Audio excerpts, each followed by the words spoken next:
નમસ્કાર, આપ જોઈ રહ્યા છો સ્પાર્ક ટુડે ન્યૂઝ। સુરતમાં મનપાની દબાણ હટાવો ઝુંબેશ તેજ કરવામાં આવી। ઝીરો દબાણ રૂટ મીઠી ખાડીથી નીલગિરી વચ્ચે દુકાનોના 135 શેડ અને 75 ઓટલા તોડી પાડવામાં આવ્યા। આ કામગીરીમાં ઝોનનો સ્ટાફ 3 પીઆઈ, 6 પીએસઆઈ, 88 પોલીસ કર્મચારી જોડાયા હતા।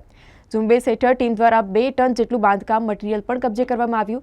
તો નીલગિરી સર્કલ સુધીના 2 કિલોમીટર લાંબા માર્ગને જોડતા 24 મીટર પહોળા ટીપી રોડ પર દબાણો કરી દેવાતા માર્ગ ખૂબ જ સાંકડો થયો હતો, જેને પગલે સતત ટ્રાફિક જામની સ્થિતિમાં વાહન ચાલકો હેરાન થતા હતા। ત્યારે એસએમસીના અધિકારીઓએ પોલીસનો બંદોબસ્ત મેળવી અને કાચા મકાનોનું ડિમોલિશન કર્યું હતું।